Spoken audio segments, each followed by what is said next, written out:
In the unforgiving badlands of Arizona Territory, 1885, where mercy was as scarce as water and second chances rarer than gold strikes, some stories began with the sound of a baby's cry cutting through the desert wind like a knife through silence. This is one of those stories, about a man running from his past, an infant who held his broken heart together, and a woman whose compassion would transform them all. Jace Sullivan had been many things in his 32 years: soldier, gunfighter, and fool. But as he rode into Desert Ridge with Samuel clutched against his chest, the baby's desperate wails echoing across the barren landscape, he was simply a man drowning in responsibility he'd never asked for. His wife's dying words haunted every mile. "Promise me you'll keep him safe." Now, 3 days without proper milk and watching the child grow weaker, Jace faced the terrifying possibility that love might not be enough. Desert Ridge squatted in the valley like a collection of broken bones bleached white by the sun. Here, among the desperate and the damned, where water cost more than whiskey and trust was a luxury few could afford, the last thing anyone expected was redemption. But sometimes salvation came wearing the most unlikely faces, and sometimes the smallest acts of kindness could change the course of a man's entire life. The baby's cries had become Jace Sullivan's heartbeat, constant, desperate, cutting through his soul with every ragged breath. 3 days of riding through Arizona's merciless desert had left both man and child hollow-eyed and trembling. Jace's buckskin gelding, Thunder, picked his way carefully down the rocky slope toward Desert Ridge, nostrils flaring at the scent of water somewhere in the maze of adobe buildings below. Desert Ridge looked like God had forgotten it halfway through creation. Buildings leaned against each other for support, their walls cracked and weathered by sandstorms and neglect. The main street was little more than hardpan earth mixed with horse droppings and broken dreams. But it was civilization, and civilization meant milk, and milk meant Samuel might live to see another sunrise. Jace dismounted in front of the general store, his legs unsteady after hours in the saddle. Samuel stirred against his chest, letting out a weak cry that barely qualified as sound. The baby's lips were dry, his tiny face flushed with fever. Jace had tried everything: sugar water, drops of whiskey, even his own saliva. But nothing could replace what Samuel truly needed. The store owner, a heavy-set man with suspicious eyes and tobacco-stained teeth, looked up from his ledger as Jace entered. "We don't serve your kind here," he said without preamble. "My kind?" Jace's voice was rough from dust and exhaustion. "Drifters, gunfighters, men who bring trouble." The man's gaze fixed on the Colt strapped to Jace's hip. That iron's seen use, and recent by the look of it. Jace ignored the accusation.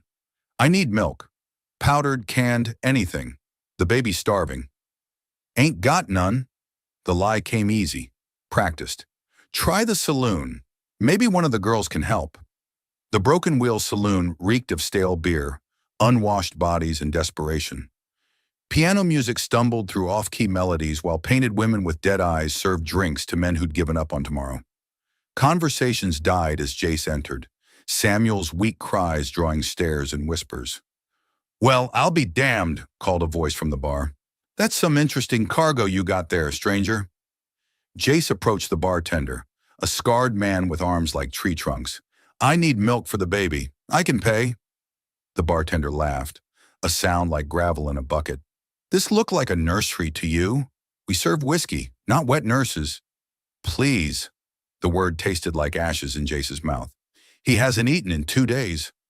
"That's a real shame," the bartender said, not sounding sympathetic at all. "But crying babies are bad for business. Take it outside before my customers get irritated." Jace laid $2 on the bar, the last of his money. "Anything. Goat milk, cow milk, anything at all." A woman at the end of the bar, her rouge unable to hide the hardness in her face, spoke up. "Might try the doc's daughter. Lives in the adobe house past the church. She's got away with difficult cases." The bartender shot her a warning look. "Mind your own business, Maggie." "Doc's dead 3 years now," she continued, ignoring him. "But his girl, Abigail, she's got healing hands.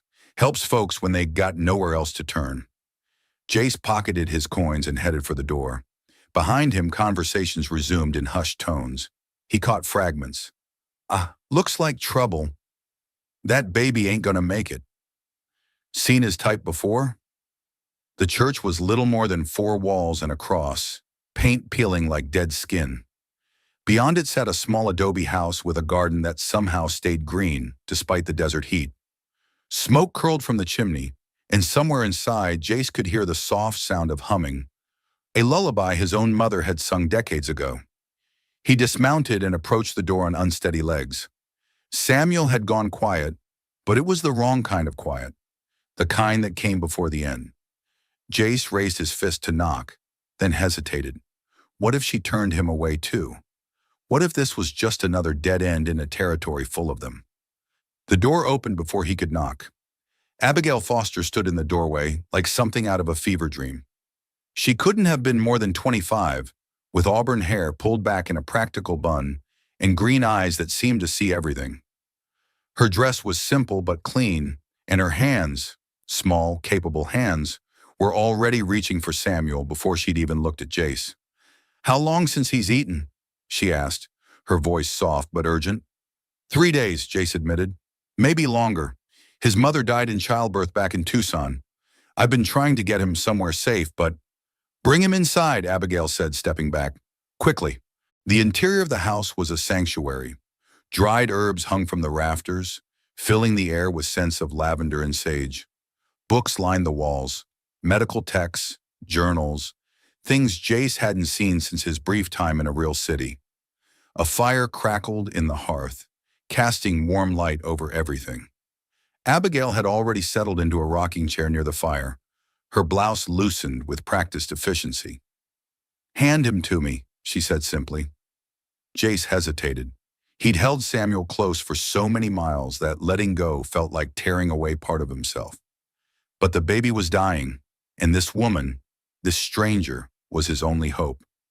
The moment Abigail cradled Samuel against her breast, the change was immediate. The baby latched instinctively, desperately, his tiny fist kneading against her skin. The sound that followed, soft suckling, then a contented sigh, hit Jace like a physical blow. He turned away, his throat tight with emotions he couldn't name. "What's his name?" Abigail asked softly. "Samuel. His mother named him before." Jace's voice broke slightly. "Before she died." "And yours? Jace Sullivan."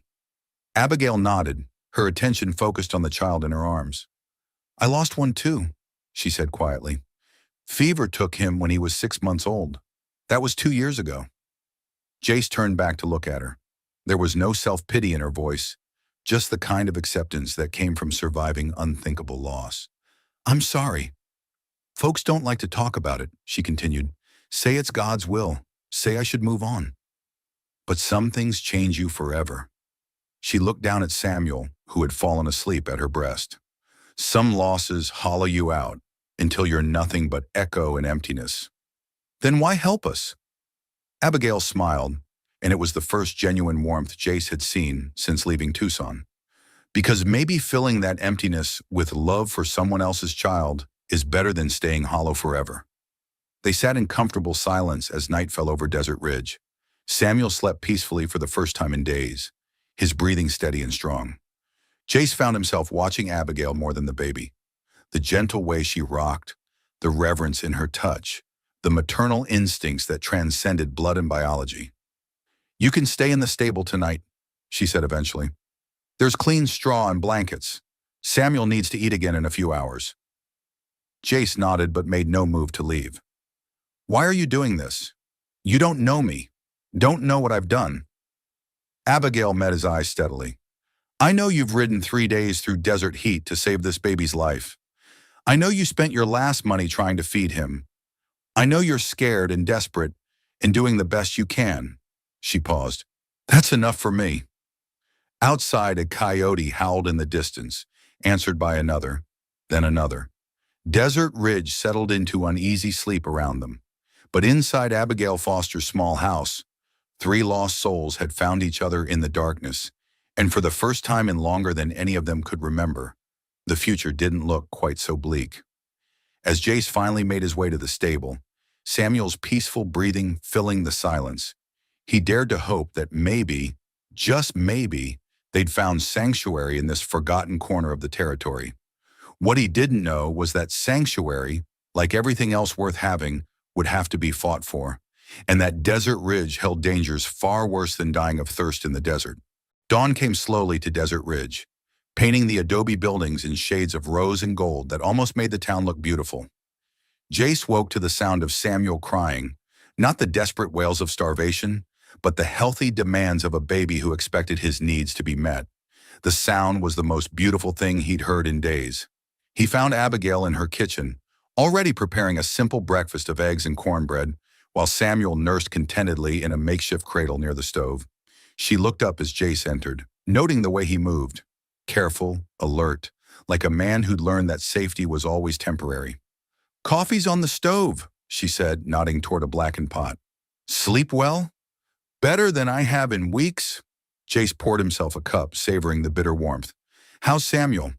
"Strong, determined. He ate twice during the night and didn't even wake you." Abigail smiled down at the baby. "He's going to be fine, Jace. Children are more resilient than we give them credit for." Jace felt something tight in his chest loosen slightly. For 3 days he'd lived with the constant fear that Samuel might die in his arms, that he'd failed to keep the promise he'd made to Clara on her deathbed. Now, watching the baby sleep peacefully after a full belly, he dared to believe they might both survive this. After breakfast, Abigail showed him around her small homestead. Behind the house was a well that never ran dry, a vegetable garden that thrived despite the harsh climate, and a small stable where Thunder could rest and recover from their desert crossing. Everything spoke of careful planning and hard work, of a woman who'd built a life from nothing but determination and skill. "My father was the territorial doctor," she explained as they walked through the garden. "He taught me everything he knew before the consumption took him. Now I help people when I can. Birthing babies, setting bones, treating fevers. Desert Ridge doesn't have much, but it has enough people who need healing." "And they pay you for it?" Abigail shrugged. "Sometimes with money, more often with goods or services. Mrs. Patterson brings eggs. Tom Bradley fixed my roof last winter. It's not much, but it's enough." As they talked, Jace found himself relaxing in a way he hadn't in months. Abigail had an easy manner that invited confidence, a way of listening that made him want to tell her things he'd never shared with anyone. But he held back, knowing that his past was a burden too heavy for her shoulders. That afternoon, while Abigail tended to Samuel, Jace rode into town for supplies. He needed ammunition, food, and information about the trail ahead. But mostly he needed to get a sense of Desert Ridge's residents and whether they'd be trouble. The general store owner was more accommodating with Jace's money in hand, though his suspicion never fully faded. "You planning on staying long?" he asked as he wrapped salt pork and hardtack. "Just passing through," Jace replied. "Soon as the baby's strong enough for travel." "Might want to move that along," the man said quietly. Words spreading about a stranger with a baby. Some folks are curious about why a man would be traveling alone with an infant. Jace paid for his supplies without comment, but the warning stuck with him. In the saloon, conversation stopped when he entered, resuming in whispers when he passed.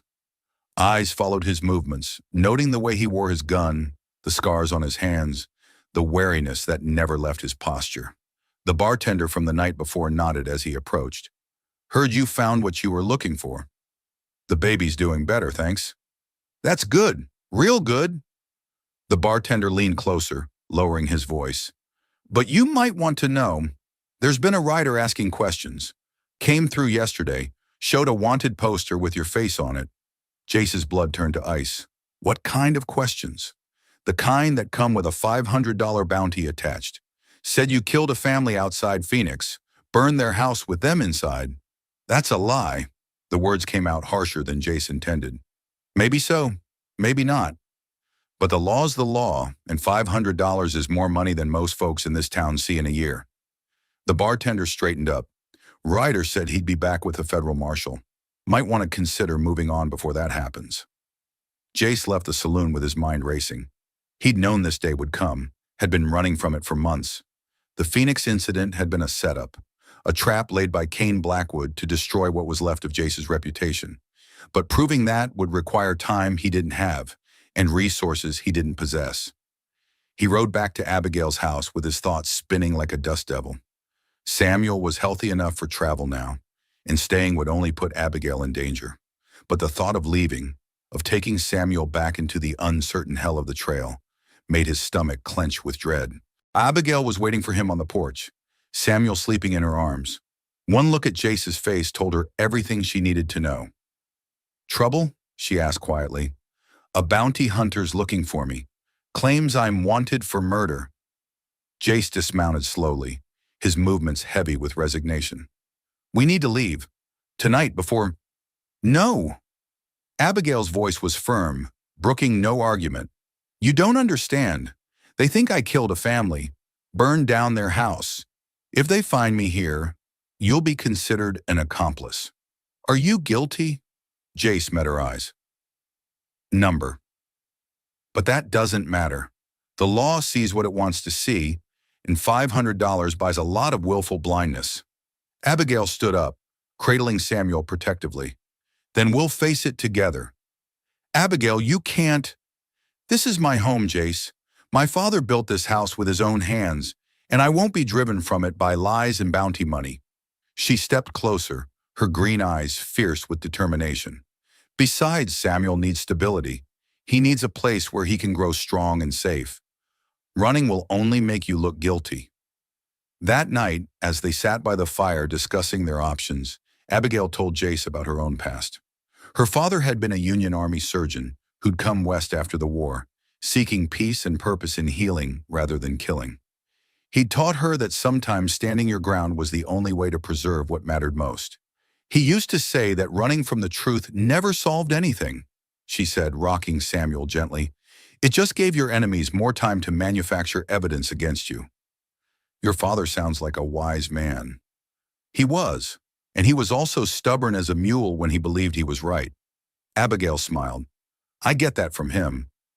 Outside, the wind picked up, rattling the windows and sending sand skittering across the roof.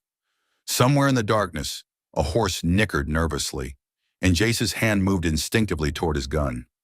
He'd spent too many nights listening for hoofbeats that might belong to men coming to kill him.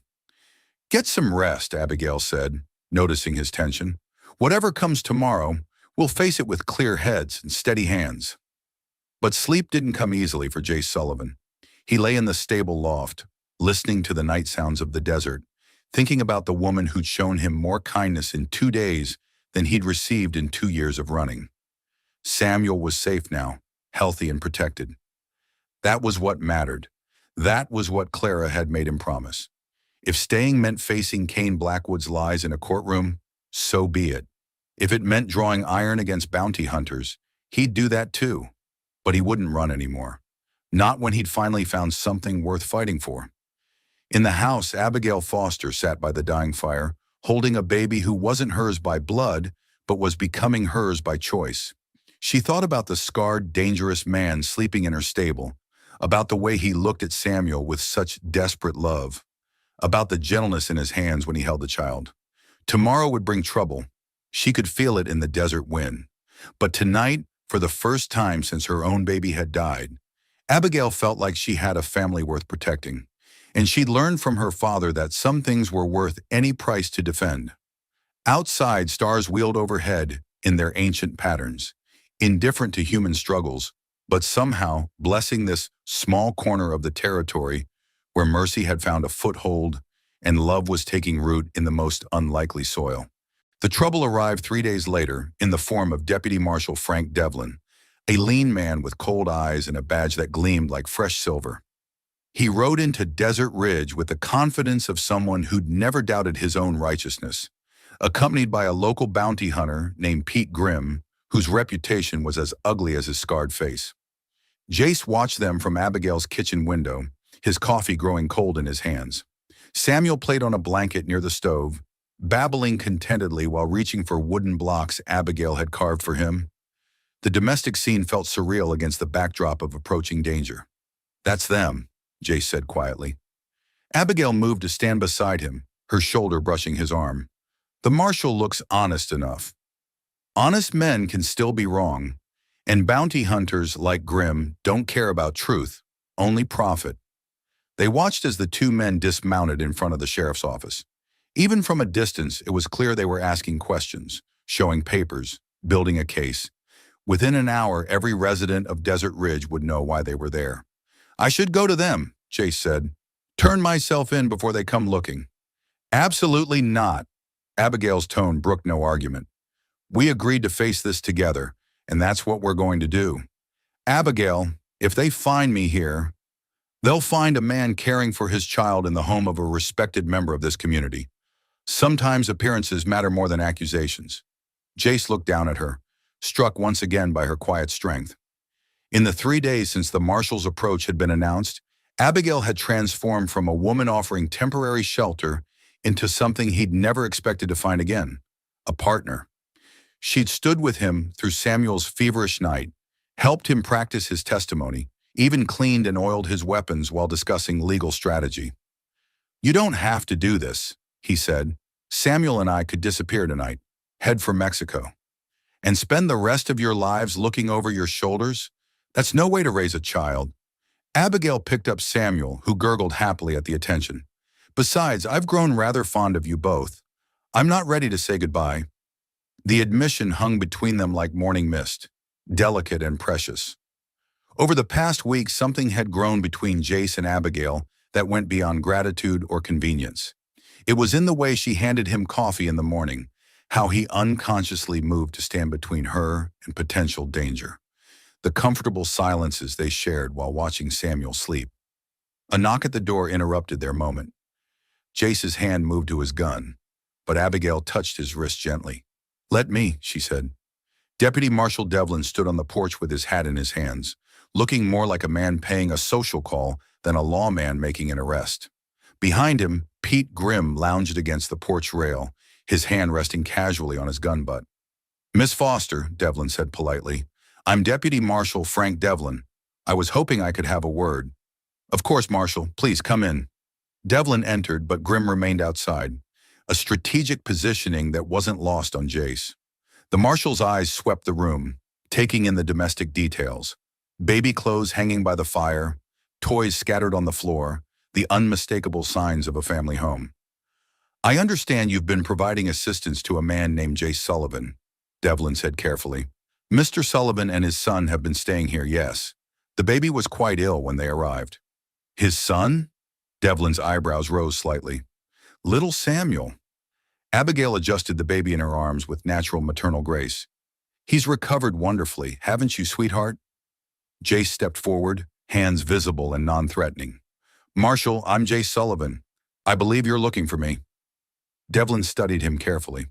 The man standing before him bore little resemblance to the wild-eyed desperado described in the wanted posters. Jace was clean-shaven, his clothes neat, his manner respectful. Most telling of all was the way he looked at the baby, with the fierce protective love of a devoted father. "Mr. Sullivan, I have a warrant for your arrest in connection with the deaths of the Morrison family outside Phoenix. You're accused of arson and multiple counts of murder." "I didn't do it," Jace said simply. "I was there, but I tried to save them, not kill them. That's for a court to decide. I'm afraid I'll have to ask you to come with me." "No." Abigail's voice was steady but firm. "Samuel needs his father. Surely you can see that Mr. Sullivan poses no flight risk. He's been here for a week, could have run at any time." Devlin hesitated. The scene before him didn't match his expectations. He'd been told to expect a dangerous criminal, possibly holding hostages. Instead, he found what appeared to be a small family, living quietly in a respectable home. "Ma'am, I appreciate your concern, but—" "Marshal," Abigail interrupted, "before you make any decisions, there are some things you should know about the Morrison case." She walked to her father's desk and retrieved a bundle of letters. "I've been corresponding with a colleague in Phoenix, Dr. Margaret Winters. She treated some of the survivors and has information that might be relevant to your investigation." Devlin accepted the letters with obvious skepticism, but as he read, his expression grew troubled. Dr. Winters' account painted a very different picture than the official report. According to her testimony, Jace Sullivan had pulled 2 Morrison children from the burning house, sustaining burns to his own hands in the process. He'd been trying to save the family, not destroy it. This is all very interesting, Devlin said finally, but it doesn't change the fact that there's a warrant. Marshal, the voice came from the doorway, where Sheriff Tom Bradley stood with his hat in his hands. Might I have a word? Bradley was a local man, elected more for his fairness than his gun skills. He'd known Abigail since she was a child and respected her judgment implicitly. Sheriff, this is federal business. I understand that, Marshal, but Miss Foster here has been treating folks in this territory for years. Saved my own wife during a difficult birth last spring. If she says a man's innocent, that carries weight with me. It's not about innocence or guilt, Devlin said, though his conviction was wavering. It's about following proper procedure. Then follow it, Abigail said, but do it here. Mr. Sullivan isn't going anywhere, and Samuel needs stability. Surely you can conduct your investigation without separating a father from his infant son. The room fell silent except for Samuel's soft babbling and the tick of the mantel clock. Outside, Pete Grimm shifted impatiently, his spurs jangling against the porch boards. "Where's the fire in this?" Grimm called through the open door. "We got our man. Let's take him in and collect our money." Devlin shot him a sharp look. "You'll speak when spoken to, Grimm."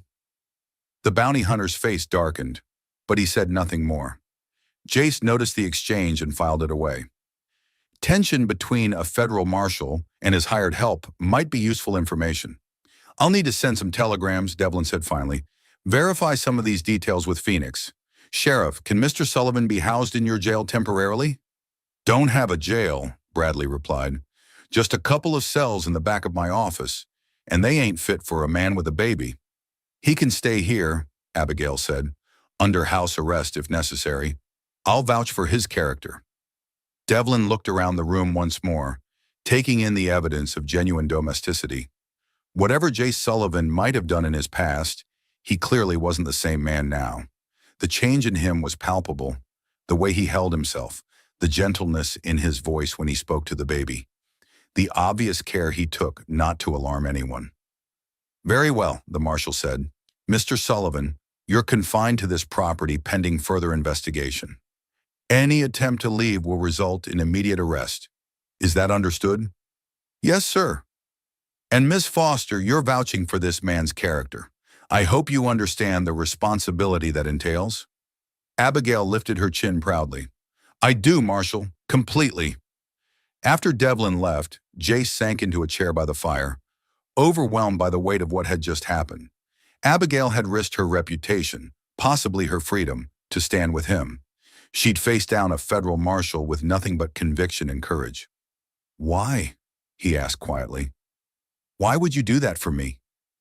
Abigail sat beside him, still holding Samuel. "Because I believe in you, because this baby needs his father, and because—" She paused, color rising in her cheeks. "Because I've come to care about what happens to both of you." The admission hung between them, honest and vulnerable. Jace reached out to touch her hand, marveling at the softness of her skin, the strength in her fingers. "Abigail, don't say anything you might regret," she said softly. "Just promise me you'll fight. Promise me you won't give up on yourself or on Samuel or on the possibility that good things can still happen to good people." Jace looked into her green eyes and saw something he'd thought was lost forever. Hope.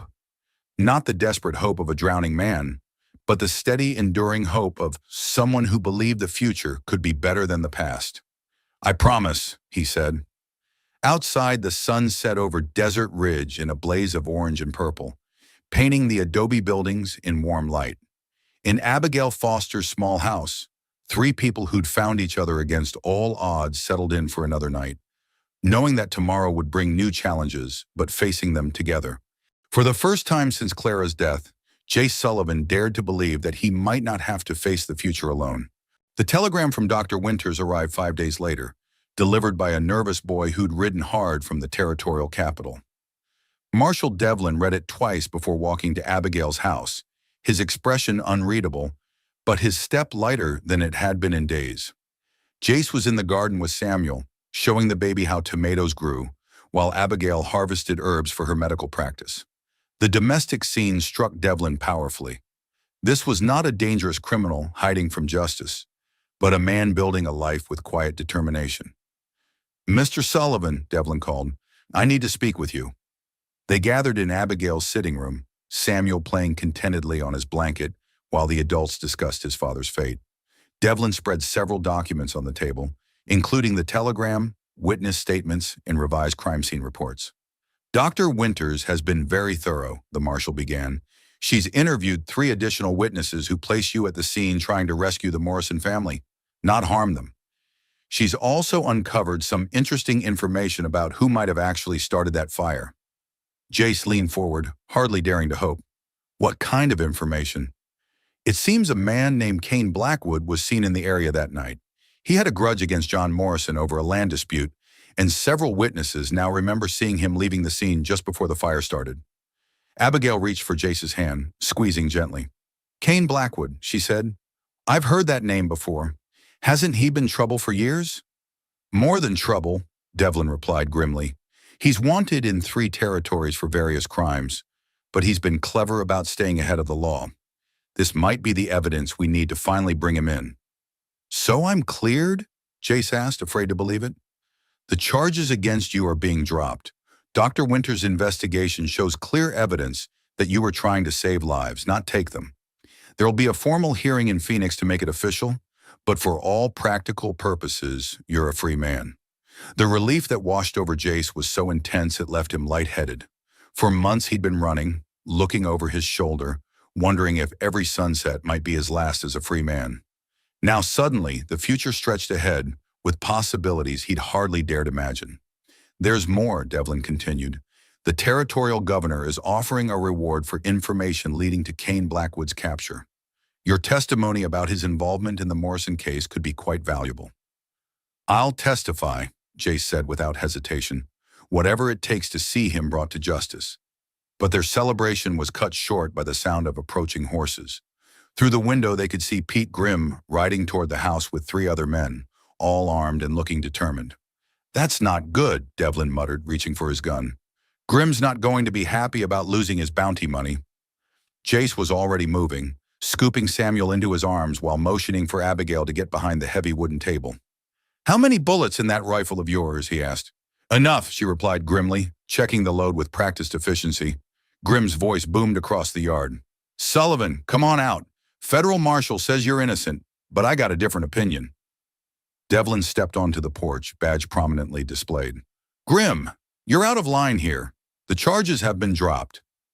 "Maybe so, but I got expenses to recoup, and I don't much like being made a fool of." Grimm spat into the dust. "Sullivan comes out now, or we come in and get him." "You'll do no such thing," Devlin replied, his hand resting on his weapon. "You've got no authority here, and I'm ordering you to stand down." Grimm's laugh was ugly. "You're one man, Marshal. I count 4 of us. Arithmetic ain't complicated." Inside the house, Jace was weighing their options. The walls were thick adobe that would stop most bullets, but they were outnumbered and outgunned. Worse, Samuel's presence limited their ability to fight back effectively. "There's a root cellar under the kitchen," Abigail whispered. "It's well hidden in solid stone. Samuel would be safe there." Jace nodded, carrying the baby to the concealed entrance. Samuel seemed to sense the tension, his dark eyes wide and solemn as his father settled him into the underground space with blankets and toys. "Stay quiet, little man," Jace murmured, pressing a kiss to the baby's forehead. "Papa will be right back." When he returned to the main room, Abigail had positioned herself at a window with her rifle while Devlin covered the front door. The marshal's face was grim, but determined. "I've sent for Sheriff Bradley," Devlin said, "but it'll be 20 minutes before he gets here with help." 20 minutes is a lifetime in a gunfight," Jace replied, checking his Colt. "How do you want to play this?" Before Devlin could answer, the shooting started. Windows exploded inward as Grimm's men opened fire, filling the room with flying glass and splinters. Abigail's rifle cracked in response, and one of the attackers cried out in pain. "Got one!" she called, already working the bolt for another shot. Jace moved to the side window, returning fire with methodical precision. His shots were carefully placed, designed to pin down the attackers rather than kill them outright. But Grimm's men had no such restraint. They were shooting to kill. "This is insane. Devlin shouted over the gunfire. "They're trying to murder a federal marshal." "Grimm's past caring about consequences," Jace replied, ducking as another volley shattered the window frame above his head. "He's gone loco with greed and wounded pride." The siege continued for what felt like hours, but was probably only minutes. Grimm's men had taken cover behind the water trough and garden fence, making it difficult to get clean shots. Meanwhile, their ammunition was slowly dwindling. Then Abigail gasped, pointing toward the back of the house. "Fire! They're trying to burn us out!" Smoke was beginning to seep through the floorboards, and the smell of burning wood filled the air. Grimm had decided to end the standoff by forcing them into the open. "We have to get Samuel," Jace said, starting toward the cellar. "No!" Abigail grabbed his arm. "He's safer down there. The cellar has its own air supply and stone walls. The fire can't reach him." Jace's face was anguished. Every instinct screamed at him to protect Samuel, but Abigail was right. The cellar was the safest place for the baby. "Then we make our stand here," he said grimly, "and we make sure Samuel has a father to come back to." The fire was spreading faster now, licking at the walls and filling the house with choking smoke. Through the haze, they could see Grimm's men positioning themselves for a final assault. "On my signal," Devlin said, coughing from the smoke, "we go out the front door shooting. It's our only chance." But before they could move, the thunder of hoofbeats filled the air. Sheriff Bradley arrived with 6 deputies, surrounding Grimm's position and calling for surrender. "Drop your weapons!" Bradley shouted. "You're surrounded!" Grimm's response was a shot that barely missed the sheriff's head. The battle was joined in earnest now, with Bradley's men exchanging fire with the bounty hunters, while Jace, Abigail, and Devlin fought the fire spreading through the house. In the end, it was over quickly. Outgunned and surrounded, Grimm's men either surrendered or fled. Grimm himself took a bullet in the shoulder from one of Bradley's deputies and collapsed, cursing into the dust. Jace raced to the cellar, his heart pounding until he heard Samuel's healthy cries. The baby was frightened but unharmed, reaching out with tiny arms when he saw his father's face. "It's over, little man," Jace whispered, holding Samuel close. "We're safe now." The fire had damaged much of the house, but the stone walls had held. More importantly, no one had been seriously hurt.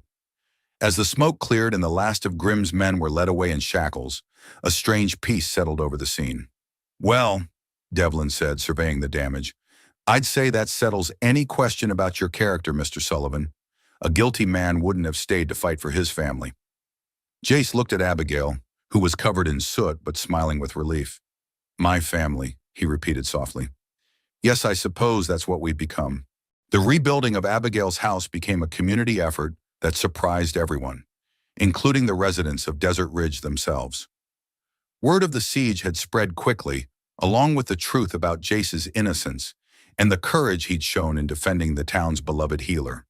Men who'd regarded him with suspicion just days before now arrived with lumber and tools, determined to help restore what the fire had destroyed. Jace worked alongside them, his sleeves rolled up and his hands busy with hammer and nails. The physical labor felt good after weeks of tension and uncertainty. Samuel watched from a blanket in the shade, babbling contentedly while various townswomen took turns entertaining him. "Never seen anything like it," Sheriff Bradley commented, pausing to wipe sweat from his forehead. "Whole towns turned out to help. Even some folks who weren't too friendly before." Abigail emerged from the ruins of her kitchen, her hair tied back with a kerchief and her dress protected by a leather apron. Despite the destruction, she seemed more energetic than Jace had ever seen her. "The medical supplies are mostly intact," she reported, "and the well wasn't damaged. We can have the basic structure rebuilt within a week." "We?" Jace asked, setting down his hammer. Abigail blushed slightly. "I mean, well, I assumed you'd be staying, at least until Samuel is older." The truth was, Jace had been thinking about little else. The events of the past few days had crystallized something he'd been trying to avoid acknowledging. He was in love with Abigail Foster, not just grateful for her help, not just attracted to her strength and kindness, but genuinely, deeply in love. "Abigail," he said quietly, "we need to talk." They walked away from the construction noise, finding privacy in the shade of the cottonwood tree where Abigail's father was buried. Samuel gurgled happily in Jace's arms, reaching for the dancing shadows cast by the leaves. I've been thinking about what comes next, Jace began. The charges against me are dropped, but that doesn't erase my past. I've done things, been places, seen things that might always make me a target. Is that fair to you? To Samuel? Abigail was quiet for a long moment, her green eyes studying his face. My father used to say that every man deserves a chance to start over, to become better than he was. He believed in redemption, in the possibility that people could change. And what do you believe? I believe in you, she said simply. I believe in the man I've seen these past weeks. Gentle with Samuel, protective of those he cares about, willing to sacrifice himself for others. That's not the same person who rode with Kane Blackwood's gang. Jace's breath caught. How did you know about that? Marshal Devlin told me. He said you rode with Blackwood for 6 months after the war, before Clara helped you see what you were becoming. Abigail stepped closer. He also said you saved 3 innocent people from Blackwood's violence before you finally broke away completely. I was lost, Jace admitted. After the war, after seeing what men could do to each other, I didn't know how to be anything but angry. Clara saw something in me I couldn't see myself. And now, Jace looked down at Samuel, then back at Abigail. Now I see what she saw. I see a man who could be a good father, a good husband, a good member of a community, but only if... If what? If you'll have me, both of us, as a family. Abigail's smile was radiant. Jace Sullivan, are you proposing to me? I suppose I am, though I should probably do it properly. He shifted Samuel to one arm and dropped to one knee. Abigail Foster, will you marry me? Will you be Samuel's mother and my wife? Will you help me become the man I want to be? Yes, she said, tears streaming down her face. Yes to all of it. The construction crew noticed the commotion and began cheering, their hammers and saws forgotten in favor of celebration. Someone produced a bottle of whiskey, and impromptu toasts were raised to the couple's happiness. As the sun set over Desert Ridge, painting the sky in brilliant shades of orange and purple, Jace and Abigail stood together watching their new home take shape. Samuel slept peacefully in Abigail's arms, and for the first time since Clara's death, Jace felt truly at peace. There's something else, Abigail said softly. Something I haven't told you. Jace tensed slightly. What is it? I'm with child. It's early yet, but I'm certain. She looked up at him, suddenly uncertain. I know it complicates things. Jace silenced her with a kiss, gentle but passionate. When they broke apart, his eyes were bright with unshed tears. It doesn't complicate anything, he said. It makes everything perfect. 3 months later, they were married in the newly rebuilt house, surrounded by friends and neighbors who'd come to regard them as family. Samuel, now walking and chattering constantly, served as an enthusiastic, if unofficial, ring-bearer. Abigail wore her mother's dress, altered to accommodate her growing belly, and Jace wore a new suit ordered specially from Phoenix. Marshal Devlin performed the ceremony, having stayed in Desert Ridge to oversee the manhunt for Kane Blackwood. The outlaw was still at large, but his gang had been scattered and his influence broken. More importantly, the reward money for his capture had allowed Jace and Abigail to expand their homestead and establish a proper medical practice. As they exchanged vows beneath the cottonwood tree, the same tree where Abigail's father was buried, Jace felt the presence of those who'd helped shape their path. Clara, who'd shown him the possibility of redemption. Dr. Foster, who'd raised a daughter strong enough to heal broken souls. Even the unknown circumstances that had brought them together seemed touched by Providence. I promise, Jace said, his voice carrying clearly in the desert air, to love you, protect you, and honor you for all the days of my life. I promise to be the father Samuel deserves and the husband you've chosen. I promise to help you heal others and to build a life worthy of the second chance you've given me. I promise, Abigail replied, her voice strong despite her tears, to stand beside you through whatever comes, to love Samuel as my own, and to never let you forget that you're worthy of love and happiness. I promise to be your partner in all things, in healing and in building a future our children can be proud of. When they kissed, sealing their union, the cheer that went up from the assembled crowd could be heard for miles across the desert. It was a sound of pure joy, of community celebration, of hope triumphant over despair. That night, as they lay in their rebuilt home, with Samuel sleeping peacefully in his crib nearby, Jace marveled at the journey that had brought them here. He'd ridden into Desert Ridge, a desperate fugitive carrying a dying baby, convinced that his life was over. Now he was a husband and father, a respected member of the community, a man with a future bright with possibility. "What are you thinking about?" Abigail asked, her head resting on his shoulder. "How far we've come. How different everything is from what I expected." "Any regrets?" Jace tightened his arms around her, feeling the gentle swell of her belly where their child grew. "None. Not a single one." Outside, the desert wind sang through the cottonwood leaves, carrying the scent of sage and the promise of rain. In the rebuilt house, three people who'd found each other against all odds settled into sleep, knowing that tomorrow would bring new challenges, but facing them together. The man who'd been running from his past had finally found his future. The woman who'd lost everything had discovered that love could grow from the ashes of grief.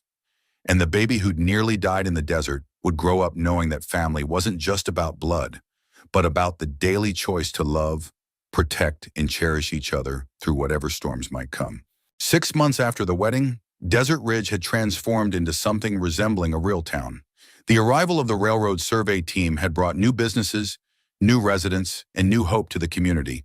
But for Jace and Abigail Sullivan, the changes were more personal and profound. Their daughter, Clara Rose, had been born 3 weeks earlier, a healthy, vocal baby who'd inherited her mother's green eyes and her father's determined chin. Samuel, now 2 years old and walking confidently, had appointed himself her protector, hovering near her cradle and chattering to her in a mixture of English and the baby talk that seemed to cross all language barriers. Jace stood in the doorway of the nursery, watching his wife nurse their daughter while Samuel played quietly nearby. The scene filled him with a contentment so deep it sometimes left him breathless. This was what Clara had wanted for him when she'd made him promise to keep Samuel safe. Not just survival, but happiness, family, a life worth living. "She's going to be as stubborn as her mother," Abigail said softly, looking up from Clara Rose's nursing. "God help us all," Jace replied with a grin. "One strong-willed woman in this house is challenge enough." Abigail laughed, the sound filling the room with warmth. "You wouldn't have it any other way, and you know it." The truth was, Jace had never imagined he could be this happy.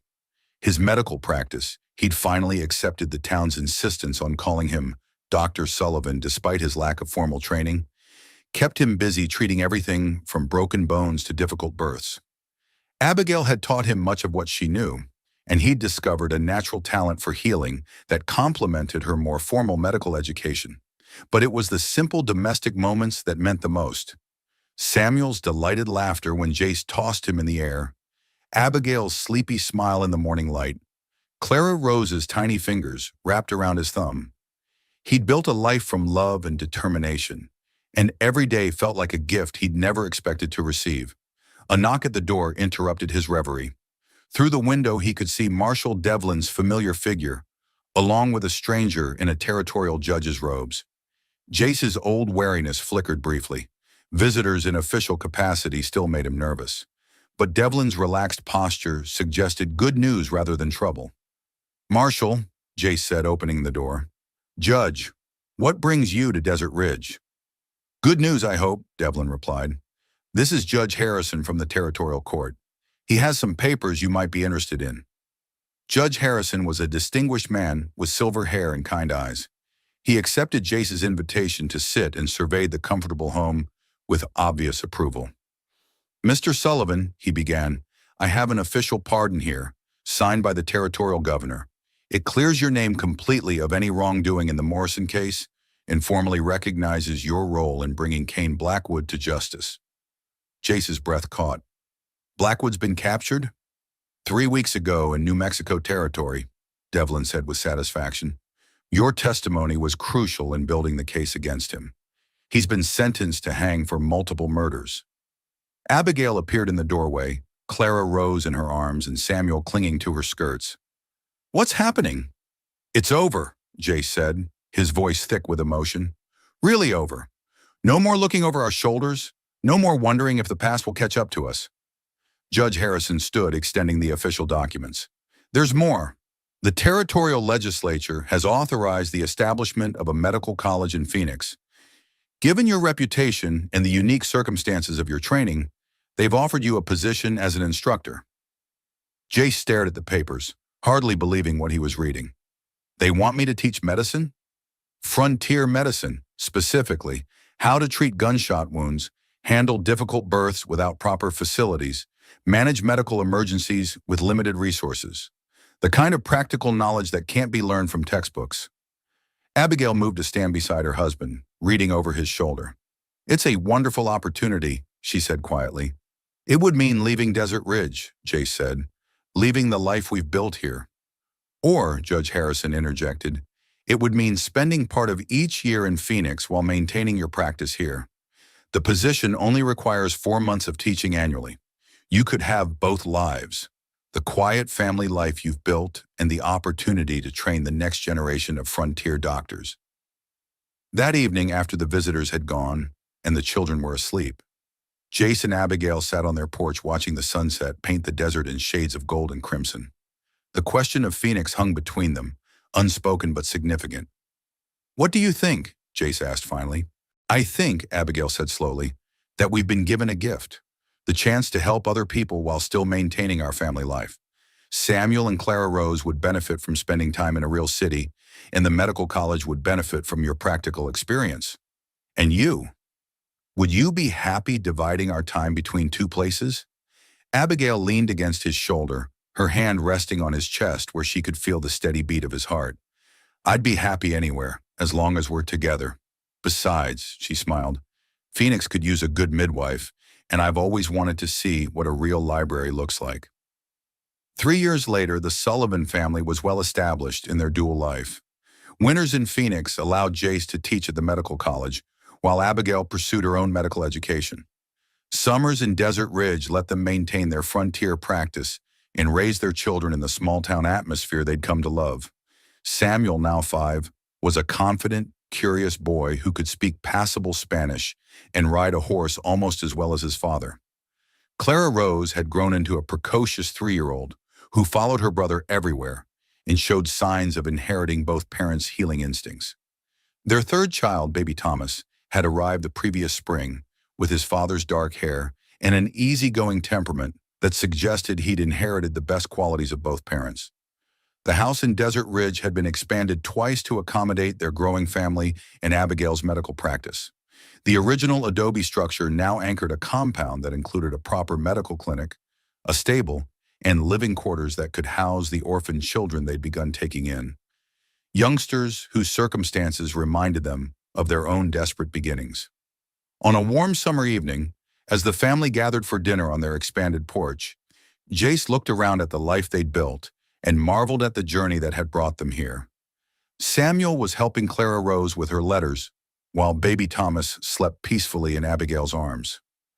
The desert stretched endlessly beyond their garden, vast and beautiful under a sky painted with the colors of approaching sunset. "Papa," Samuel said, looking up from his sister's lesson, "tell us the story again, about how you and baby me came to find Mama." It had become a family tradition, this telling of their origin story. Samuel never tired of hearing how his father had carried him across the desert, how they'd arrived in Desert Ridge desperate and afraid, how Abigail had saved them both with nothing but kindness and courage. "Well," Jace began, settling Clara Rose on his lap while Samuel leaned against his shoulder, "it was a hot day in summer, and your baby brother Samuel was crying something fierce." As he told the familiar tale, Abigail watched her husband's face in the fading light. The hard edges that had once marked him as a dangerous man had been worn smooth by years of love and laughter. He was still strong, still capable of defending his family if necessary, but the violence that had once defined him had been replaced by something better. The quiet strength of a man who'd learned that building was more satisfying than destroying. "And then what happened?" Clara Rose asked, even though she knew the story by heart. Then your mama opened the door, Jace continued, and she looked at us, dirty, scared, desperate, and instead of turning us away, she said the most beautiful words I'd ever heard. Come in. You're safe now. And then we became a family, Samuel added with satisfaction. Then we became a family, Jace agreed, gathering both children closer. The best family a man could ask for.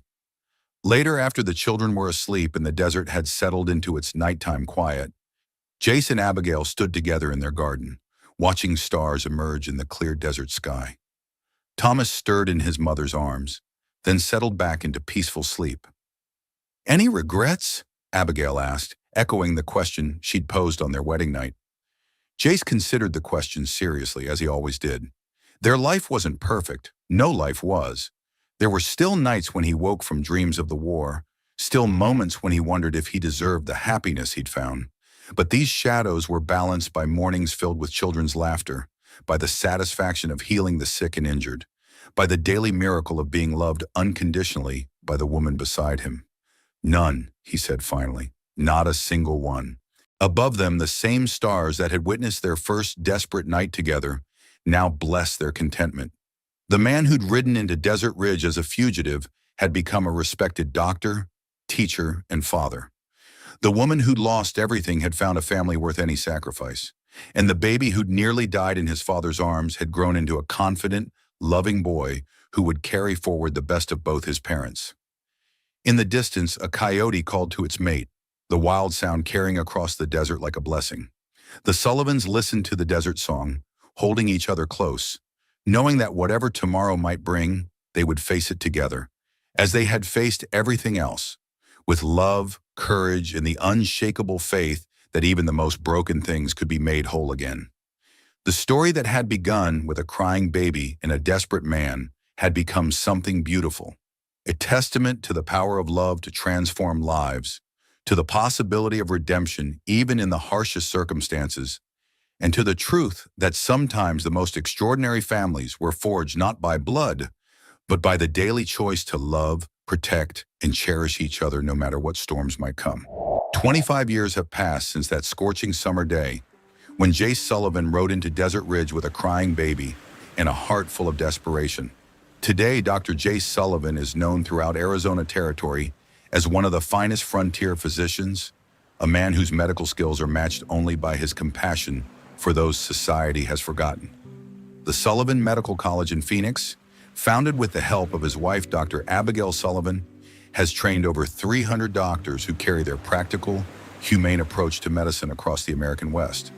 Their textbook, Frontier Medicine, Healing in Hard Places, has become the standard reference for physicians working in remote areas. But perhaps their greatest legacy lives in the children they've raised. Samuel Sullivan followed his father into medicine, becoming a surgeon whose gentle hands and fierce dedication to his patients echo the man who saved him in the desert. Clara Rose became a teacher who founded schools throughout the territory, while Thomas chose the law and now serves as a territorial judge known for his fairness and wisdom. The house in Desert Ridge still stands, now the center of a thriving community that bears little resemblance to the desperate outpost it once was. The Sullivan Home for Children has provided sanctuary for over 200 orphan youngsters, each one proof that family isn't created by blood alone, but by the daily choice to love without condition. Jace and Abigail, now in their 50s, still spend their summers in Desert Ridge, still welcome desperate souls who arrive at their door seeking healing. Their hair may be silver and their steps a bit slower, but their love remains as strong as ever, a beacon of hope in a world that can be harsh and unforgiving. Their story has become legend throughout the territory, told and retold around campfires and in parlors, always with the same message, that love can triumph over any circumstance, that second chances are possible for everyone, and that sometimes the most beautiful families are born from the ashes of the deepest despair. As Jace often tells the young doctors he trains, remember that every patient who comes to you is someone's child, someone's hope, someone's reason for living. Treat them with the same care you'd want for your own family, and you'll never go wrong. The crying baby who nearly died in the desert became a healer, The desperate outlaw became a pillar of his community. The grieving woman became a mother to dozens. And together they proved that sometimes the most extraordinary love stories begin with the most ordinary acts of human kindness. Have you ever experienced a moment when a stranger's kindness completely changed your life? Or witnessed someone transform from their lowest point into something beautiful? Share your stories of second chances and unexpected families in the comments below. We love hearing from viewers around the world who believe, like the Sullivans, that love really can conquer all. Don't forget to subscribe and hit that notification bell for more incredible stories of hope, healing, and the power of human compassion. Tomorrow we have another amazing tale that will remind you why kindness matters and family comes in all forms.